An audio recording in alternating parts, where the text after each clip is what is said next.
पहला सवाल तो यही है कि इस चुनाव में एक बड़ी जिम्मेदारी आपको दी गई है।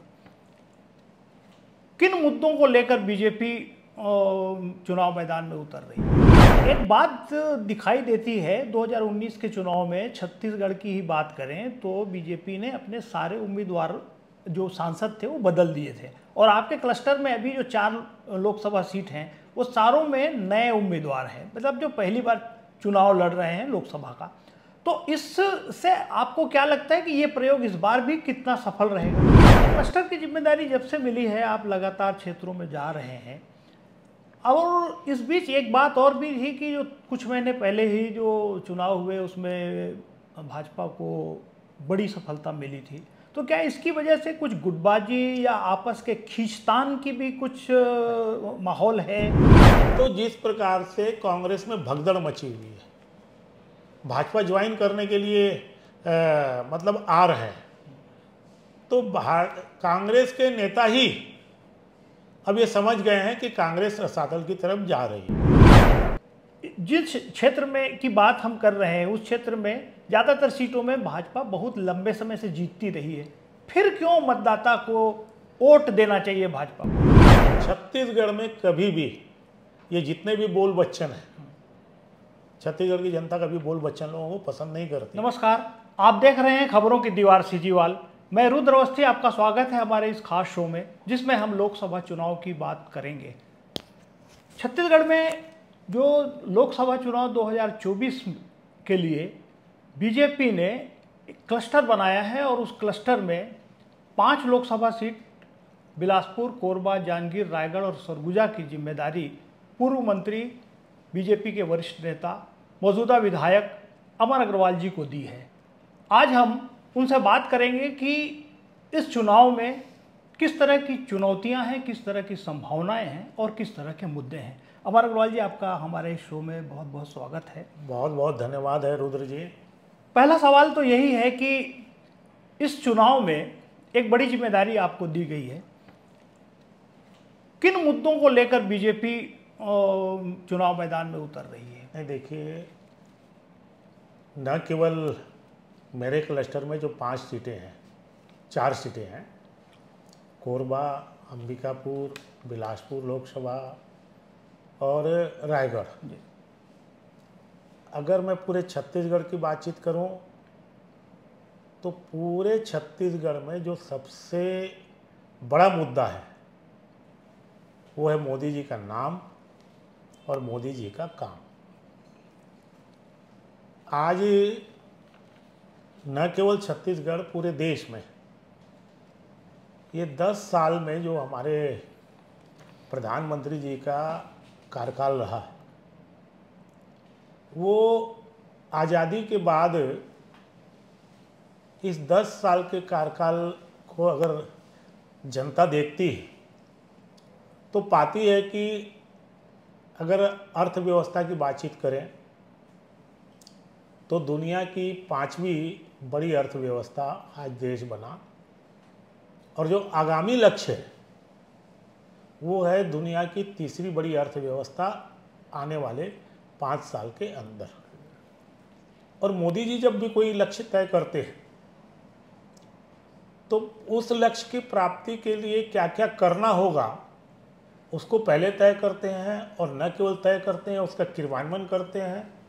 जैसे 3री बड़ी अर्थव्यवस्था हम कैसे बने, उसकी तैयारी 7-8 साल से वो कर रहे हैं और उसके लिए जो भी इफेक्टिव स्टेप होना चाहिए वो उठा रहे हैं। जैसे ही हमारी अर्थव्यवस्था बढ़ी तो आप देखेंगे तो हमारे देश का डेवलपमेंट भी फास्ट हुआ। अगर हम देखें NHI, हमारे छत्तीसगढ़ को देखिए आज कितना रिच हो गया है सड़क के मामले में। 50,000 करोड़ रुपए का काम इस 10 साल के अंदर आज दिखाई देता है, मतलब कंप्लीट हो गया। इसके साथ ही अगर हम देखेंगे तो एजुकेशन के सेक्टर में कभी देखिए 50,000 सीटें होती थी MBBS की, आज 1 लाख हो गई।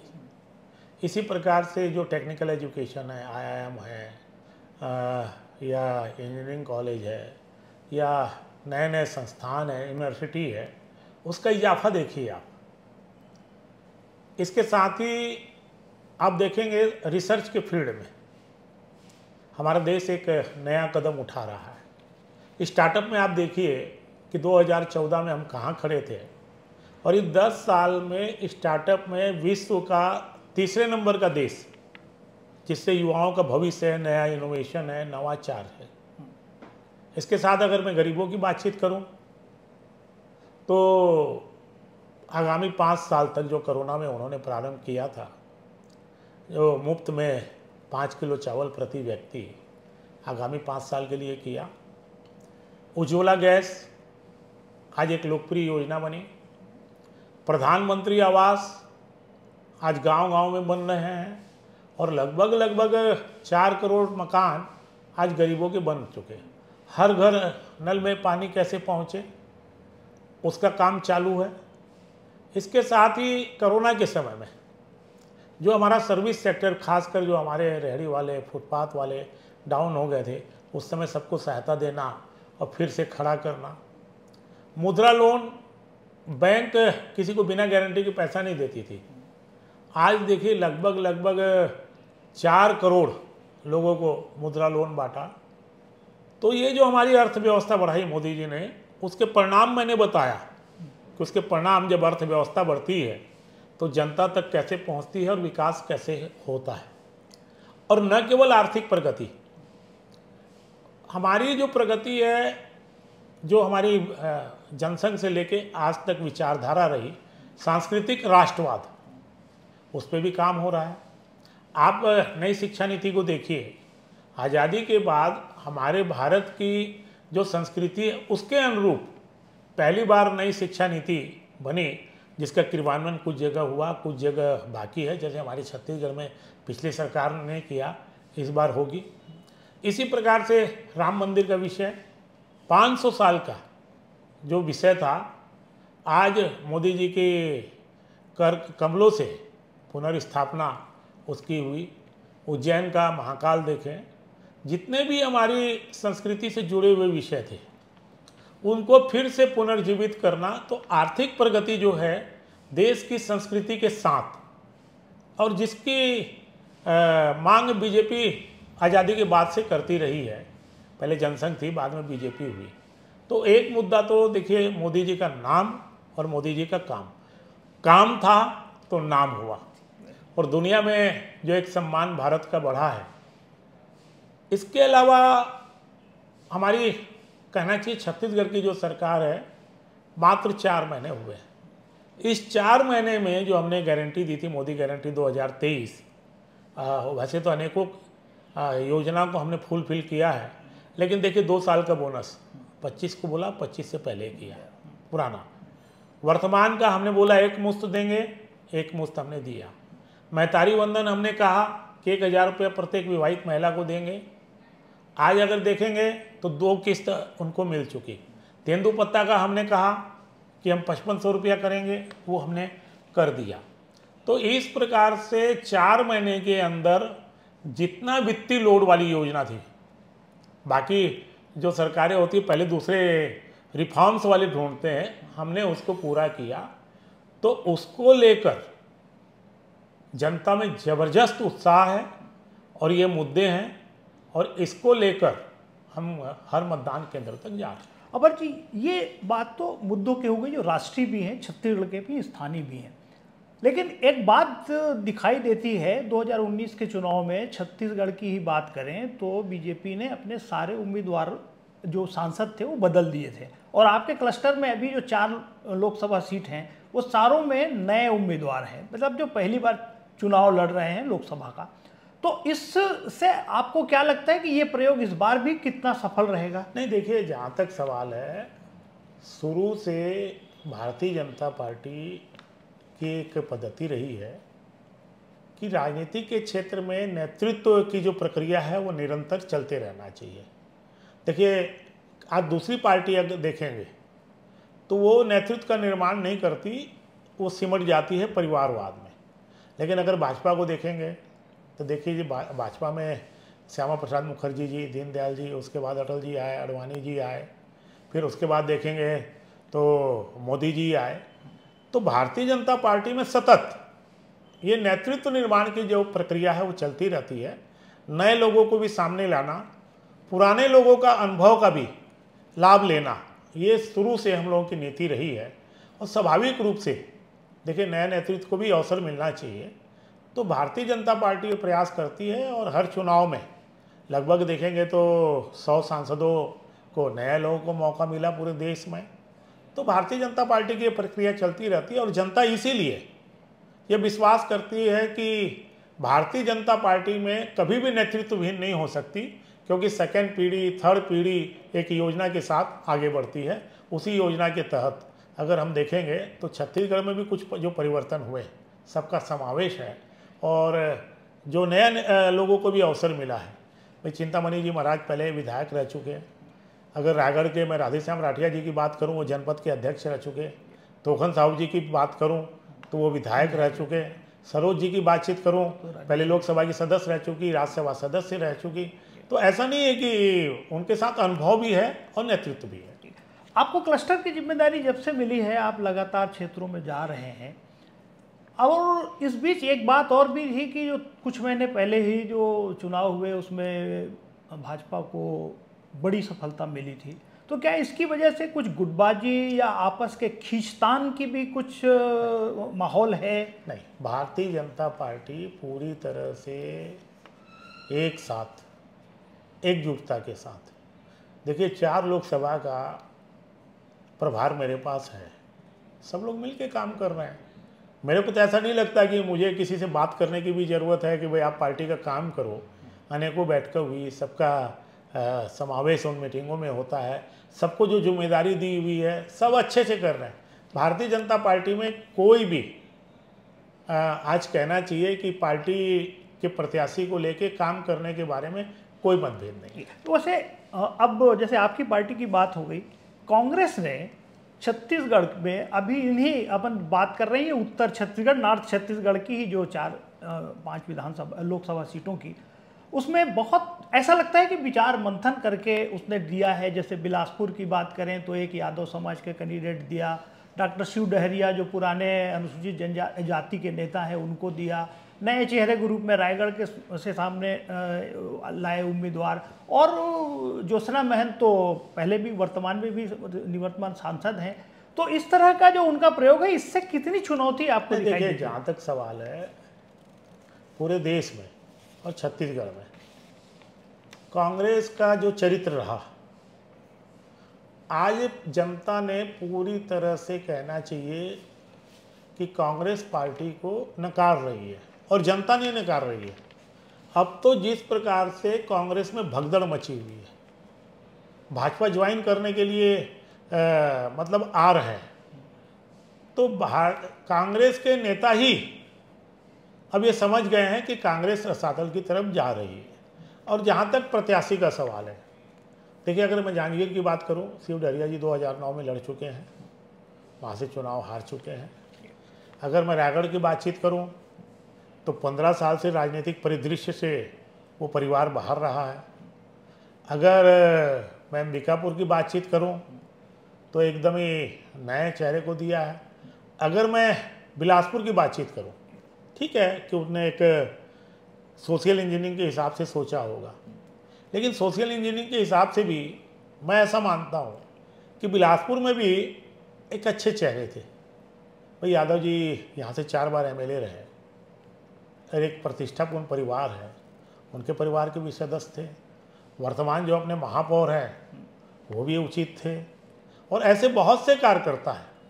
देखिए एक सोशल इंजीनियरिंग का अपना एक राजनीतिक में प्रभाव होता है, लेकिन उस सोशल इंजीनियरिंग के नाम से पसंद और नापसंद जब थोपा जाता है तो समाज के लोग भी साथ नहीं आते। आपने वैसे तो बहुत सारे इस बातों को सामने रख दिया है, फिर भी एक सवाल तो बनता है कि जिस क्षेत्र में की बात हम कर रहे हैं उस क्षेत्र में ज़्यादातर सीटों में भाजपा बहुत लंबे समय से जीतती रही है, फिर क्यों मतदाता को वोट देना चाहिए भाजपा को? नहीं, देखिए ये बात सही है, बिलासपुर 96 से लगातार भारतीय जनता पार्टी का सांसद है। कोरबा में जरूर महन जी से पहले हमारे सांसद थे, उससे पहले महन जी खुद ही थे, बाद में ज्योत्सना महन जी बने। और अंबिकापुर में भी लंबे समय से है, रायगढ़ में भी है। लंबे समय से देखिए, जब कोई भी पार्टी का जनप्रतिनिधि बनता है, अगर वो जनप्रतिनिधि जन आकांक्षाओं पे पूरा होता है तो मैं नहीं समझता कि जनता कोई बहुत परिवर्तन के मूड में रहती है। और परिवर्तन भी होते हैं। अब जैसे मैं मेरा ही उदाहरण बिलासपुर का देखूँ, 4 बार का विधायक रहा, स्वाभाविक एक लंबा समय हुआ, परिवर्तन हुआ, लेकिन उसके सार्थक परिणाम दिखाई नहीं दिए।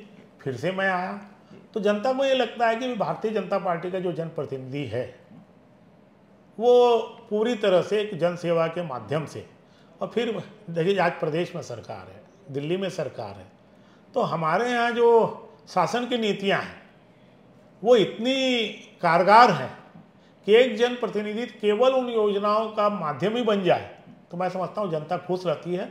और वही काम हमारे जनप्रतिनिधियों ने किया है, और इसलिए भारतीय जनता पार्टी की का जो ग्राफ है आज यथावत इन चारों सीट पे बना हुआ है। ये आपके क्लस्टर में जांजगीर लोकसभा सीट जो अनुसूचित जाति के लिए रिजर्व सीट है, इस वो रायपुर क्लस्टर में है जी, क्योंकि रायपुर रायपुर क्लस्टर में, मेरे क्लस्टर में अंबिकापुर, कोरबा, अंबिकापुर और बिलासपुर। फिर भी ये बात तो कर सकते हैं, हाँ ना, बिल्कुल, पूरे छत्तीसगढ़ के बारे में। जांजगीर में अभी हाल के विधानसभा चुनाव में 8 जो विधानसभा है जांजगीर लोकसभा की, उसमें कांग्रेस ने जीत हासिल की थी।